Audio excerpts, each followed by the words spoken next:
ورحمة الله وبركاته. إن الحمد لله نحمده ونستعينه ونستغفره ونعوذ بالله من شرور أنفسنا ومن سيئات أعمالنا. من يهدي الله فلا مضل له ومن يضلله فلا هادي له. ونشهد أن لا إله إلا الله وحده لا شريك له. ونشهد أن سيدنا وحبيبنا ومولانا محمدا عبده ورسوله الذي يرسله بالحق بشيرا ونذيرا وداعيا إلى الله بإذنه وسراجا منيرا. أما بعد فقد قال الله تعالى في كلامه المجيد والفرقانه الحميد.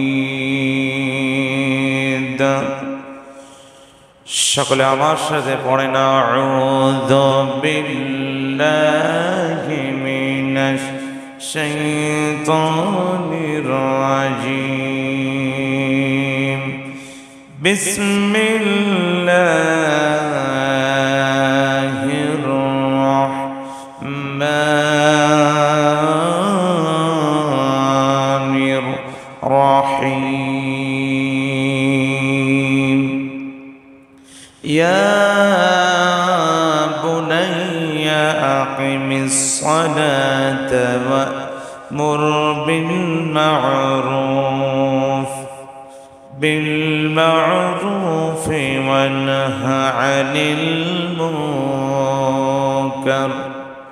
واصبر على ما أصابك إن ذلك من عزم الأمور. صدق الله العظيم وصدق رسوله النبي الكريم ونحن على ذلك من الشاهدين والشاكرين والذاكرين والحمد لله رب العالمين. إن الله وملائكته يصلون على النبي يا أيها الذين آمنوا صلوا عليه وسلموا تسليما. اللهم صل على سيدنا مولانا محمد وعلى آله سيدنا مولانا. সবাই মিলে মহব্বতে পড়েন আল্লাহুম্মা সাল্লি আলা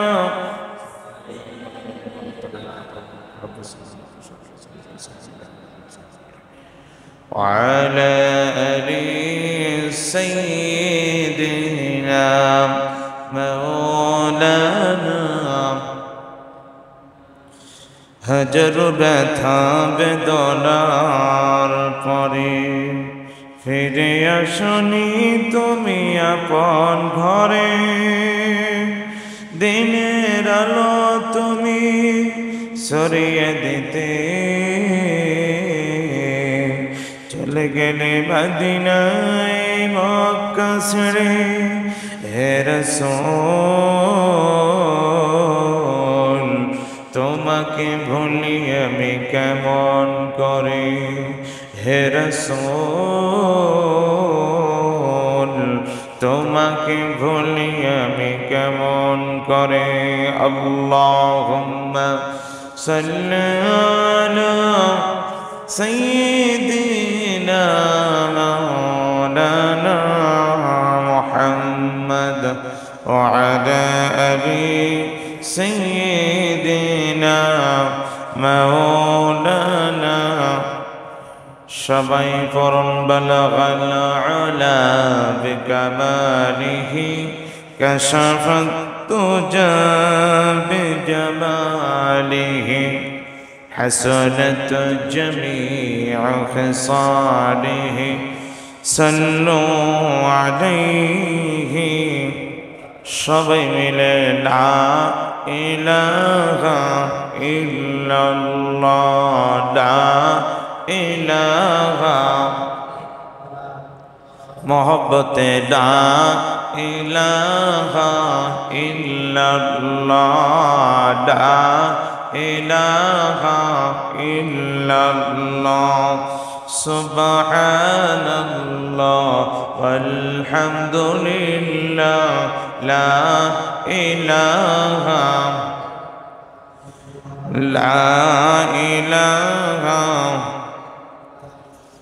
এই কালিমার বন্ধ ভেলা কাজে লাগবে মরণ বেলা। সবাই বলেন এই কালিমার বন্ধ ভেলা কাজে লাগবে মরণ বেলা। এই কালিমার পক্ষে থাকলে এই কালিমার পক্ষে থাকলে কবর হবে উজালা লা ইলাহা মোহব্বতে লা ইলাহা সুবহানাল্লাহ আলহামদুলিল্লাহ লা ইলাহা লা ইলাহা ইল্লাল্লাহ মুহাম্মাদুর রাসূলুল্লাহ সাল্লাল্লাহু আলাইহি ওয়াসাল্লাম। সাকিব গিলাসগুলো খুলে দাও ভালো করে। আলহামদুলিল্লাহ,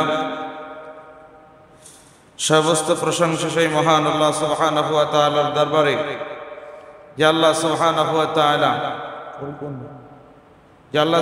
ওয়া তাআলা আমাকে আপনাকে আল্লাহ তাআলার ঘর মসজিদে পবিত্র জুমার দিন আসার বসার তৌফিক দান করেছেন।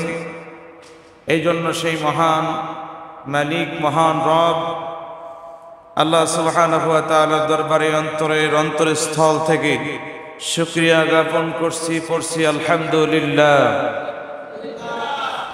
সেই নবীর প্রতি লাখ কোটি দুরূদ আর সালাম বর্ষিত হোক যিনি ছিলেন বিশ্ব মানবতার নবী, সাইয়্যিদুল মুরসালিন, খাতামুন নবিয়্যিন, রাহমাতুল লিল আলামিন, জনাবে মুহাম্মদুর রাসূলুল্লাহ সাল্লাল্লাহু আলাইহি ওয়াসাল্লাম। সম্মানিত হাজিরিন, আমি আপনাদের সম্মুখে কোরআনুল কারীমের সূরা লুকমানের 17 নম্বর আয়াতে কারিমা তেলাওয়াত করেছি। আমরা যতটুকু সময় পাই ততটুকু কোরআন থেকে আমরা এই একটি আয়াতকে সামনে রেখে কথা বলবো এবং শুনবো ইনশাআল্লাহ। ওয়া মা তাওফীকি ইল্লা বিল্লাহ আলাইহি তাওয়াক্কালতু ওয়া ইলাইহি উনীব। সবাই বলেন আল্লাহুম্মা আমিন। আমরা যে সূরাটা দিয়ে কথা শুনবো সূরার নাম সূরা লুকমান। নাম কি বলেন? সূরাতুল লুকমান সূরার নাম। আয়াত নাম্বার 17। কত নম্বর আয়াত? 17 নম্বর আয়াত। এটার থেকে আমরা কিছু সময় কথা বলবো, শুনবো ইনশাআল্লাহ। আমাদের হাতের সময় একেবারে সংক্ষিপ্ত, যার কারণে আমরা সরাসরি কোরআনুল কারীমের আলোচনাতে প্রবেশ করতে চাই। পড়েন আমার সাথে, আউযু বিল্লাহি মিনাশ শাইতানির রাজীম, বিসমিল্লাহির রাহমানির রাহিম। ইয়া বুনাইয়া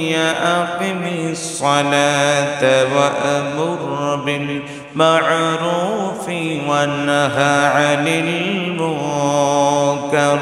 عن المنكر واصبر على ما أصابك إن ذلك من عزم الأمور সকলে বলেন আল্লাহু আকবার আল্লাহ রাব্বুল আলামিন সূরাতুল লুকমানের মধ্যে 17 নম্বর আয়াতে আল্লাহ পাক জানিয়ে দিলেন সূরা লুকমানে আল্লাহ তাআলা যে মেসেজ যে ঘটনা যে বিষয় আল্লাহ আমাদেরকে জানাই দিলেন বিষয়টা হচ্ছে হযরত লুকমান আলাইহিস সালাতু ওয়াস সালাম তিনি তার সন্তানকে সামনে নিয়ে নসিহত করছেন উপদেশ দিলেন উপদেশ দিয়েছেন চারটা সবাই বলেন কয়টা আওয়াজ দিয়ে বলেন কয়টা হযরত লুকমান আলাইহিস সালাতু ওয়াস সালাম চারটা উপদেশ দিয়েছেন তার সন্তানকে সামনে রেখে চারটা উপদেশ দিলেন যে উপদেশগুলা শুধু হযরত লুকমানের জন্যই নয় এই উপদেশগুলো গোটা পৃথিবীর সমস্ত মানুষের জন্য জোরে বলেন সুবহানাল্লাহ উপদেশ কয়টা চারটা কি কি উপদেশ আসুন আমরা সেই কথার দিকে যাই সে আলোচনার দিকে যাই হযরত লুকমান আলাইহিস সালাতু ওয়াস সালাম সন্তানকে নসিহত করলেন চারটি উপদেশ দিলেন এক নাম্বার ইয়া বুনাইয়া আকিমিস সালাত ইয়া বুনাইয়া হে আমার কলিজার টুকরা সন্তান আকিমিস সালাত নামাজ কায়েম করতে হবে নামাজ প্রতিষ্ঠিত করতে হবে তাহলে এক নাম্বার যেই মেসেজটা দিয়ে দিলেন এক নাম্বার যে উপদেশ দিলেন এক নাম্বার উপদেশ হচ্ছে নামাজ কায়েম করা কিসের কথা কি কায়েম করা নামাজ সবাই মিলে বলেন কি কায়েম করতে হবে আজকে তো আমরা আমাদের সন্তান যাদের আছে তারাও তো সন্তান নিয়ে বসে যায় সন্তানকে কত রকমের উপদেশ দেয় বাবা ওই মাঠের মধ্যে ওই বড় মাঠে জমি আছে আমার 5 দাগে 5 জায়গায় অমুক জায়গায় জমি আছে এই জমিতে এই করতে হবে ওই করতে হবে আমার অমুক জায়গায় লাভের উপরে টাকা লাগানো আছে মারা গেলে অমুক জায়গায় ওর কাছ থেকে কয় টাকা নিবা ওর কাছ থেকে কয় টাকা নিবা শুধু দুনিয়ার স্বার্থ হাসিলের জন্য যা যা লাগে শুধু এই উপদেশ আমরা দিই কিন্তু হযরত লুকমান আলাইহিস সালাতু ওয়াস সালাম এই উপদেশ দিলেন না তিনি যে চারটা উপদেশ দিয়েছেন প্রথম উপদেশ ইয়া বুনাইয়া আকিমিস সালাত হে আমার কলিজার টুকরা সন্তান প্রথম কাজ করবা নামাজ কায়েম করবা জোরে বলেন আল্লাহু আকবার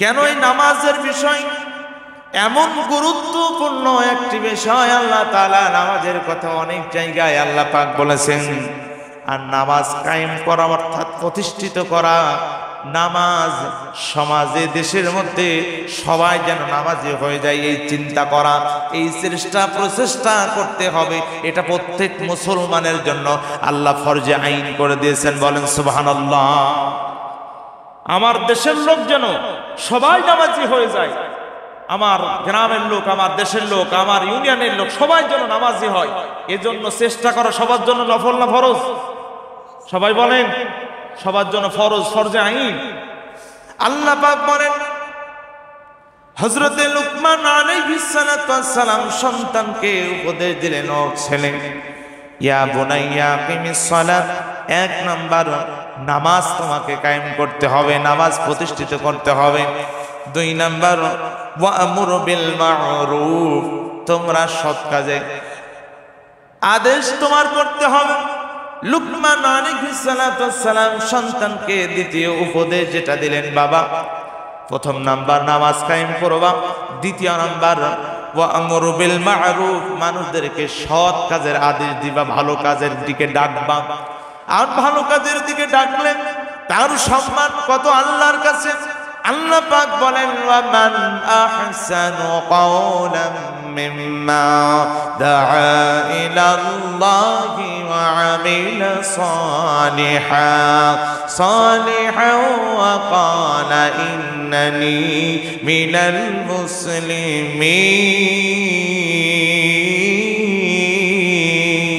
الله أكبر আল্লাহ পাক বলেন তার থেকে দামি কথা ভালো কথা আর পৃথিবীর কারোর কোনো কথা হতে পারে না। যে ব্যক্তিটা মানুষদেরকে আল্লাহর দিকে ডাকে, মানুষদেরকে আল্লাহর দিকে আহ্বান করে, সব থেকে শ্রেষ্ঠ কথা দামি কথা তার। আর আমিলা সালিহা, নিজে নেক আমল করে। ও ক্বালা ইন্নানি মিনাল মুসলিমিন, আর নিজেকে বলে আমি একজন মুসলমান ছাড়া আর কিছু না, আমি একজন মুসলমান। জোরে বলেন সুবহানাল্লাহ। হযরত লুকমান আলাইহিস সালাতু ওয়াসসালাম সন্তানকে শিখিয়ে দিলেন, বাবা প্রথম নম্বরে নামাজ কায়েম করতে হবে, দ্বিতীয় নম্বরে তোমার কাজ যেটা থাকবে ওয়া'মুর বিল মা'রুফ, সৎ কাজের আদেশ দিবা বাবা। এরপরে তৃতীয় নাম্বার ওয়ানহা আনিল মুনকার, আর যত অসৎ কাজ আছে, যত অন্যায় কাজ আছে, কাজে বাধা দিতে হবে। চিৎকার দিয়ে বলেন কি দিতে হবে? সবাই মিলে বলেন কি দিতে হবে? এটা কি শুধু হযরতে লুকমান আলাইহিস সালাতু ওয়াসসালামের ছেলের জন্যই নাকি আমাদের জন্য? আমাদের জন্য। আল্লাহ পাক আমাদের কথাও বলে দিলেন। আল্লাহ রাব্বুল আলামিন আমাদের কথাও বললেন, কুনতুম খায়রা উম্মাতিন উখরিজাত লিন-নাসি তা'মুরুনা বিল মা'রুফ ওয়া তানহাউনা আনিল মুনকার ওয়া তু'মিনুনা বিল্লাহ।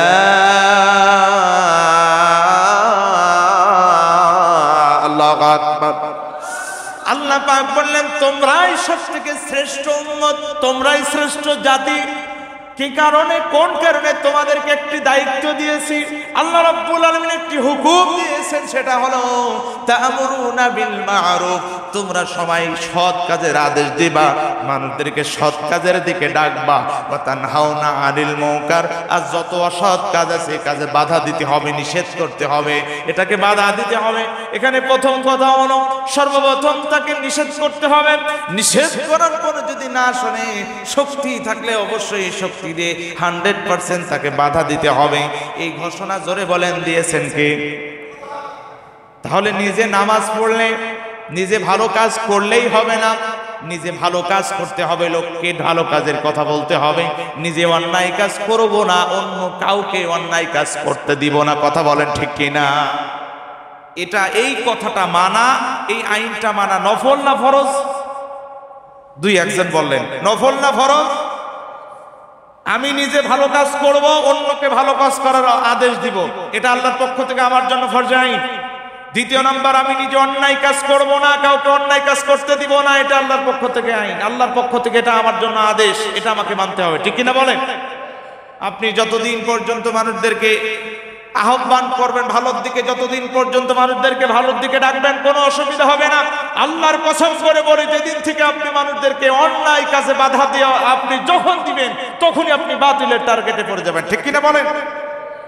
আজকে যত আলেম ওলামা, আজকে যত কোরআনের দাঈরা, যত কোরআনের পাখিরা, যত কোরআনের কর্মীরা আজকে মার খায়, জেলে যায়, অন্যায় ভাবে অন্য মানুষের কাছে জালেমের জুলুমের কাছে শিকার হয়, একটা মাত্র কারণ, তারা অন্যায়কে বাধা দেওয়ার কারণে। ঠিক কিনা বলেন?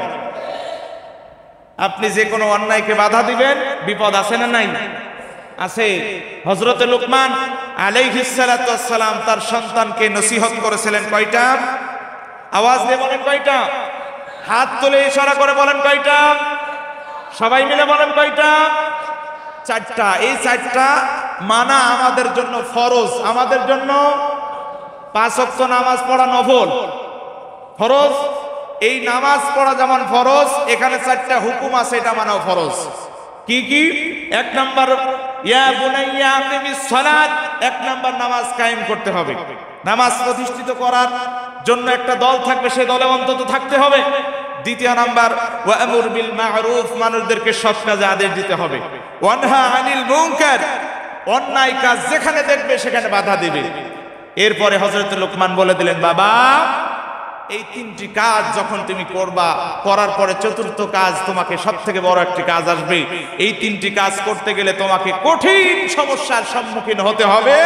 তখন কি হবে? লুকমান বলে দিলেন ওয়াসবির ওয়াসবির আলা মা সাবাক। বাবা, তিনটি কাজ যখন করবা, তোমার উপরে হামলা আসবে, মামলা আসবে, কঠিন ঝামেলা আসতে পারে, কঠিন সমস্যা হতে পারে, কিন্তু এই সমস্যার সম্মুখীন হওয়ার পরে তোমাকে ওয়াসবির, সবর করা লাগবে, ধৈর্য ধারণ করা লাগবে। কার উপরে? জোরে বলেন। এই জন্য তিনটি কাজ যদি আমরাও করি, চতুর্থ নাম্বার কাজ করা ওই সময় আমাদের জন্য জরুরি হয়ে পড়ছে। এটা আল্লাহ ঘোষণা দিচ্ছেন, বান্দা তিনটি কাজ যখন করবা, নামাজের দিকে মানুষকে ডাকলে খুব একটা সমস্যা হয় না, কিন্তু নামাজ প্রতিষ্ঠিত করার কথা বললেই সমস্যা আছে না নাই? আছে। মানুষদেরকে ভালো কাজ করাবো, ভালো কাজের দিকে ডাকছি, এটা বললে সমস্যা। আপনি লোকের গাঁজা খাওয়ার দিকে ডাকেন, অসুবিধা নাই। এই যে আমার কুষ্টিয়া গাজলের মানে গাজার যে আড়ত, যেখানে এখানে পুলিশ দাঁড়িয়ে থাকে বা বসে বসে গাঁজা খাচ্ছে, জোরে বলেন সুবহানাল্লাহ। নাউজুবিল্লাহ বলছেন, এটা তো চলছে, ঠিক কিনা বলেন? এটা চলছে। প্রশাসন চতুর্দিক দিয়ে তারা দাঁড়িয়ে আছে, মাঝখানে বসে বসে সব গাঁজা খাচ্ছে। এটা কি হালাল না হারাম? হারাম কাজ চলছে, পাহারা দেওয়া হচ্ছে, কোনো অসুবিধা নাই। অথচ ভালো কাজ করতে গেলে যত ঝামেলা, যত অনুমতি, এ হবে না, তা হবে না, কত সমস্যা আছে না নাই? আছে। আল্লাহ পাক ডেকে বললেন, তুমি যখনই ভালো কাজ করবা, সৎ কাজের আদেশ ও সৎ কাজের নিষেধ করবা, তখনই কি হবে? তোমার উপর কঠিন ঝামেলা আসবে।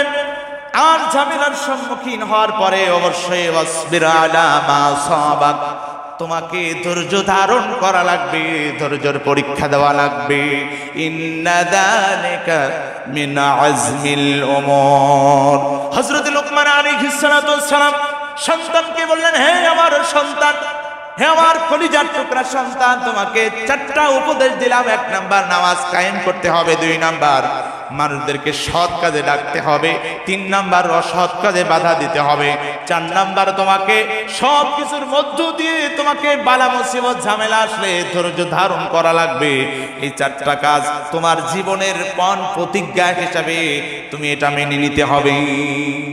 হযরত লুকমান আলাইহিস সালাতু ওয়াস সালাম সন্তানকে যখন এমন নসিহত করলেন, সন্তান ডেকে বললেন, বাবা, এই যে আপনি নসিহতটা করলেন, এটা এই যে ধৈর্যের পরিচয় দিতে বললেন, কিন্তু ধৈর্যের পরিচয়টা কিভাবে দিতে হবে, এটা যদি বাস্তবে বুঝতে পারতাম আমার জন্য সহজ হয়ে যেত।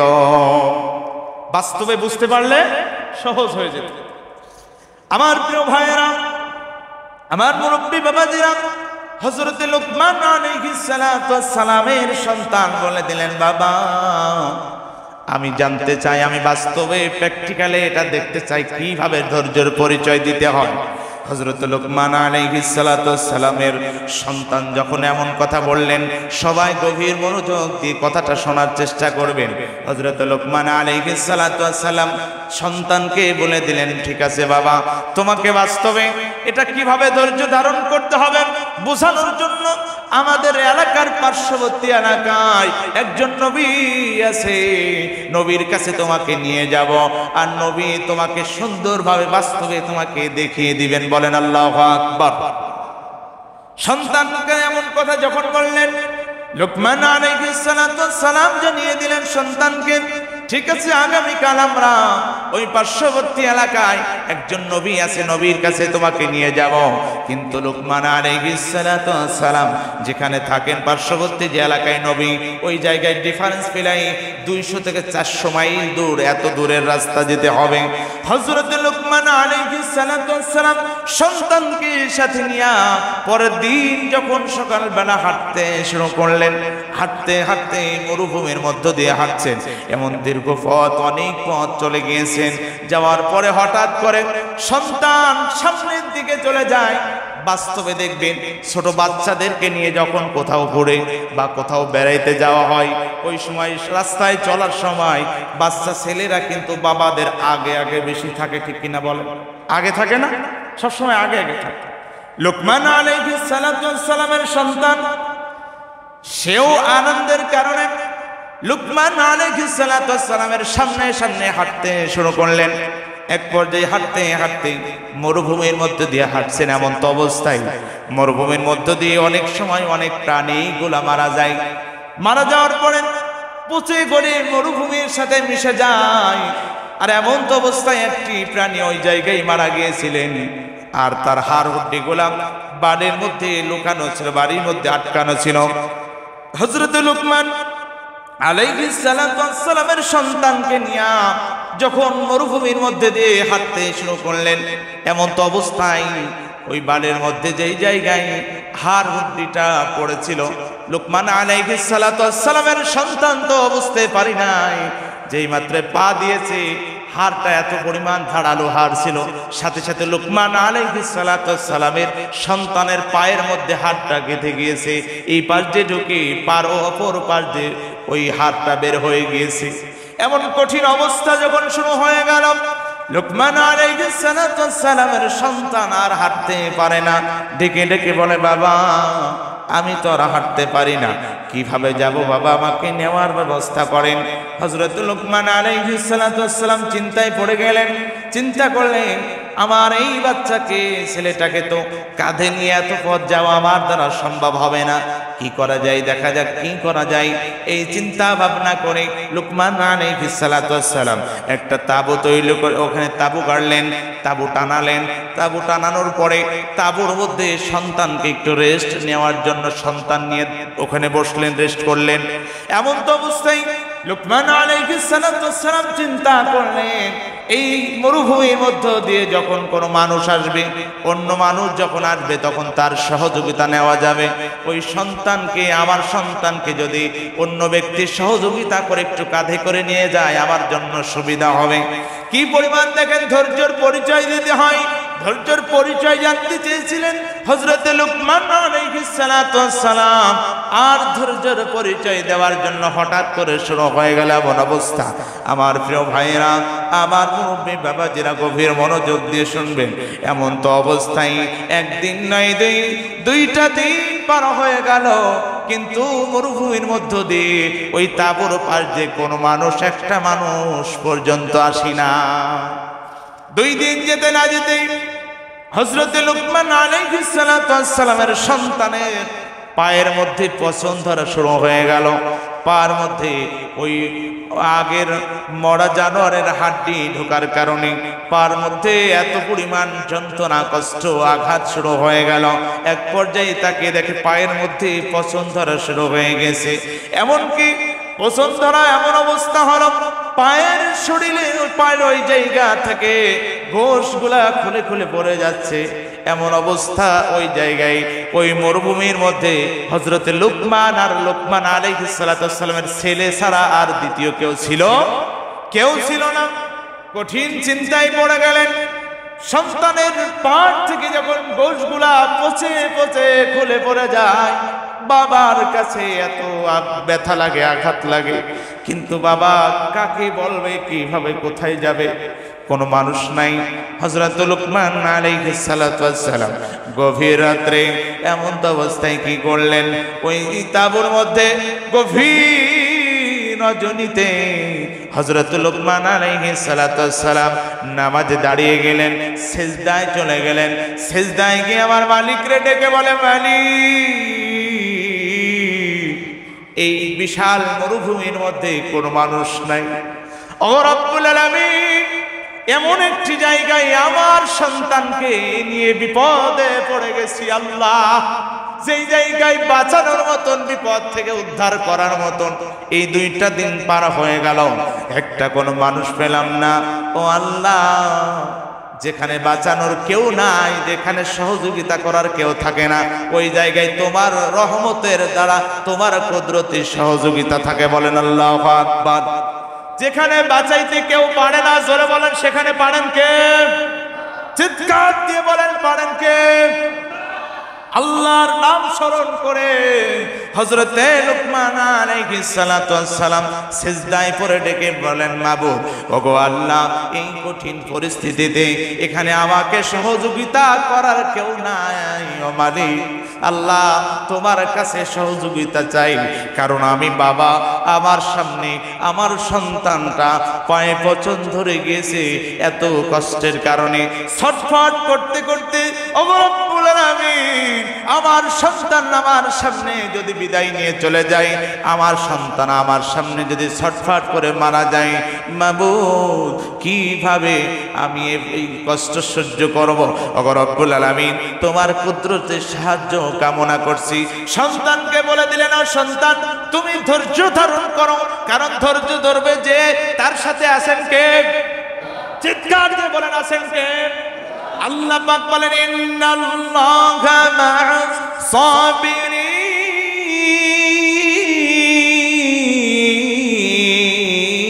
আল্লাহু আকবার।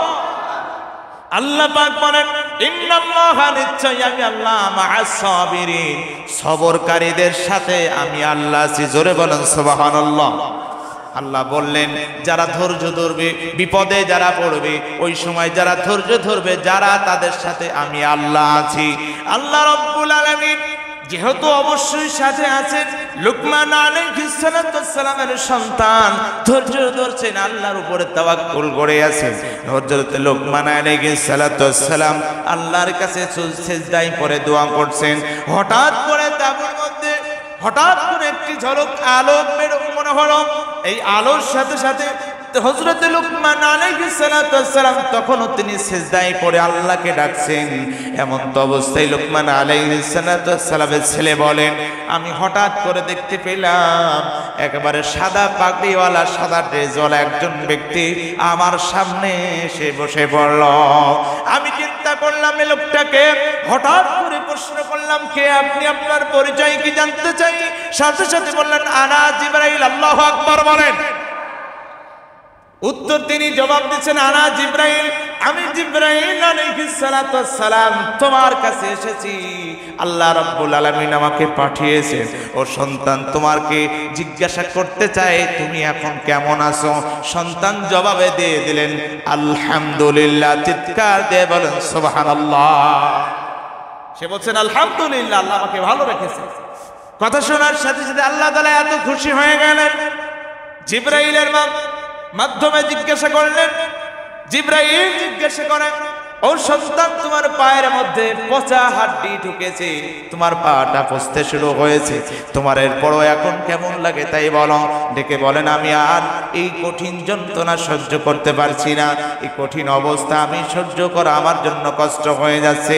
সাথে সাথে হযরতে জিবরাইল আলাইহিস সালাম সন্তানের পায়ের মধ্যে হাত বুলিয়ে দিলেন আর আল্লাহর কাছে দোয়া করলেন। মুহূর্তের মধ্যে আল্লাহ সন্তানের পায়ের ব্যথা ভালো করে দিলেন। সুবহানাল্লাহ বলে। এমন অবস্থা যখন হলো, জিবরাইল আলাইহিস সালাম কিছুক্ষণ পরই চলে গেলেন। হযরত লুকমান আলাইহিস সালাম সিজদা থেকে উঠে তাকে দেখলেন সন্তানের পা ভালো হয়ে গেছে। সন্তান ডেকে বললেন, বাবা, আমার কাছে জিবরাইল এসেছে, আমি নবী দেখার জন্য যাচ্ছিলাম, কিন্তু আজকে যারে দেখলাম এ তো নবী না, নবীদের উস্তাদ। জোরে বলেন আল্লাহু আকবার। নবী দেখার জন্য যাচ্ছিলাম, কিন্তু দেখা হলো কার সাথে? নবীর উস্তাদের সাথে। কারণ নবীদের তো উস্তাদ জিবরাইল আলাইহিস সালাম সমস্ত সংবাদ যাদেরকে জানিয়ে দেন। ডেকে ডেকে বললেন, বাবা, নবী দেখার জন্য যাচ্ছিলাম, কিন্তু নবীর উস্তাদের সাথে দেখা হয়ে গেল, আর এই বিষয় আমাকে বলেছেন।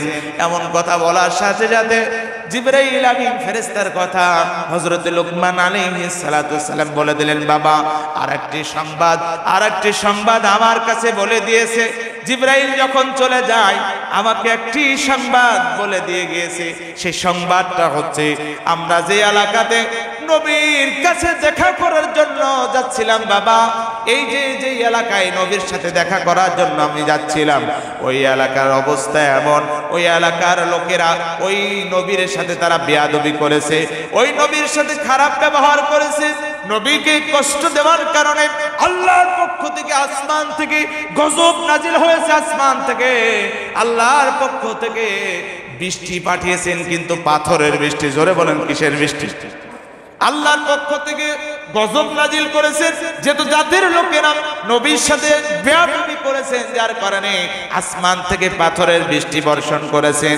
আর এই 2 দিন আগে যে পাথরের বৃষ্টি হয়েছে, এই 2টা দিন আল্লাহ রাব্বুল আলামিন কঠিন বিপদের মধ্যে জিবরাইল আমিন ফেরেশতা জানিয়ে দিয়ে গিয়েছেন আপনাদেরকে আল্লাহ তাআলা হেফাজত করেছেন। যার কারণে আল্লাহ তাআলা এই ছোট বিপদ দিয়ে মরুভূমির মধ্যে আপনার সন্তান সহ 2 জনকে মরুভূমির মধ্যে 2টা দিন আল্লাহ আটকে রেখেছেন। যার কারণে একটাই কারণ, যে এলাকায় যাচ্ছিলেন ওই এলাকায় গেলে কঠিন আযাব গজবের শিকার আপনাদের হওয়া লাগতো। এখানে এই ছোট্ট বিপদের মধ্য দিয়ে অনেক বড় বিপদ আল্লাহ আপনাদেরকে বড় বিপদ থেকে সাহায্য করেছেন। চিৎকার দিয়ে বলেন সুবহানাল্লাহ। আমার প্রিয় ভাইরা, আমার মুরব্বী বাবাজিরা, এখান থেকে একটা শিক্ষা আছে। যেহেতু এই দেশের কেন বৃষ্টি হলো, বৃষ্টির সাথে পাথরের বৃষ্টি কেন হয়েছে, গজব কেন নাজিল হয়েছে, একটাই কারণ, ওই দেশের লোকেরা, ওই জাতের লোকেরা তার নবীর সাথে খারাপ ব্যবহার করেছে, বেয়াদবি করেছে, অসম্মান করেছে। যার কারণে আল্লাহর পক্ষ থেকে আসমান থেকে পাথরের বৃষ্টি আল্লাহ জাতির লোকের কাছে পাঠিয়েছি। এখান থেকে শিক্ষা আমাদের একটাই, আজকেও আমাদের পাথরের বৃষ্টি না পড়লেও অন্তত এত বড় বড় আসমান থেকে শিলা বৃষ্টি হয়, আসমান থেকে শিল পড়ে। কিছুদিন আগেও চট্টগ্রামের অবস্থা এমন হয়েছে, এত বড় বড় শিল পড়েছে, মানুষের মাথার উপর মাথা ফেটে গিয়েছে, গাড়ির গ্লাস ভেঙে গিয়েছে, মানুষ বড় বড় ক্ষতিগ্রস্তের মধ্যে হয়ে গিয়েছে। এটাও একটা কারণে দেশের লোকেরা আলেমদের সাথে বিয়াদবি করার ফল। কথা বলেন ঠিক কিনা? প্রিয় ভাইয়েরা আমার মুরব্বী বাবাজিরা, তাহলে এই সর্বশেষ অবস্থায় হযরতে লুকমান আলাইহিস সালাতু ওয়াস সালামের সন্তান বলে দিলেন, বাবা ঠিক আছে, ধৈর্য ধরলে যে কত বড় ফল পাওয়া যায়, ধৈর্যের ফল, ধৈর্য ধরার যে বাস্তব নমুনা নবীর কাছে যাওয়ার আগ দিয়ে আমি নিজেই বুঝতে পেরেছি। আমার প্রিয় ভাইয়েরা, আমার মুরব্বী বাবাজিরা, আমাদের শিক্ষা এটাই, আমাদের জন্য যদি ধৈর্য ধরতে পারি, আল্লাহর পক্ষ থেকে সাহায্য আসবে। একটু জোরে বলেন, সাহায্য করবেন কি? চিৎকার দিয়ে বলেন কে? দলিল নেন, আল্লাহ পাক বলেন, ওয়া কানা হাক্কান আলাইনা নাসরুল মুমিনিন। আল্লাহু আকবার। আল্লাহ পাক বলেন, মুমিন যখন বিপদের মধ্যে পড়ে যায়, ওই মুমিনকে বিপদ থেকে সাহায্য করা, হেফাজত করার দায়িত্ব আমার আল্লাহর জন্য ওয়াজিব হয়ে যায়। জোরে বলেন সুবহানাল্লাহ। আমার প্রিয় ভাইরা, আমার মুরব্বী বাবাজির, আজকের আলোচনার সাবজেক্ট, আজকের আলোচনার থেকে আমাদের শিক্ষা ছিল 4টা। জোরে বলেন কয়টা? অনেকে শেষে আসছেন, শুনেন নাই। শিক্ষা মোট কয়টা?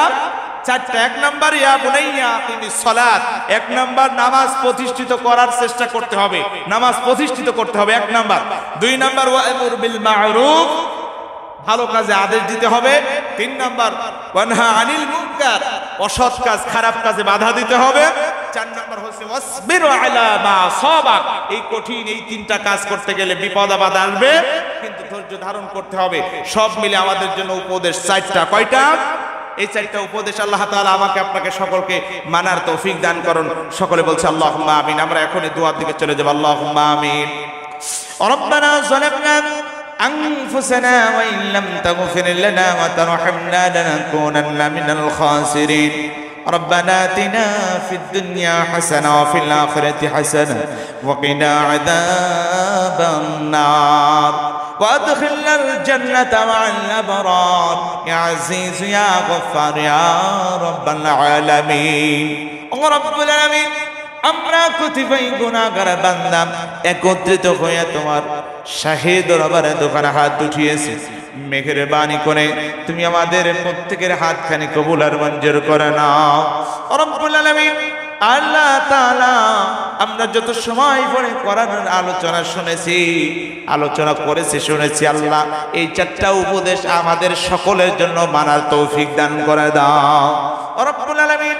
আল্লাহ তাআলা যতটুকু সওয়াব হয়েছে সর্বপ্রথম জনাবে মুহাম্মদুর রাসূলুল্লাহ সাল্লাল্লাহু আলাইহি ওয়াসাল্লামের রওজা মুবারক পৌঁছায় দাও।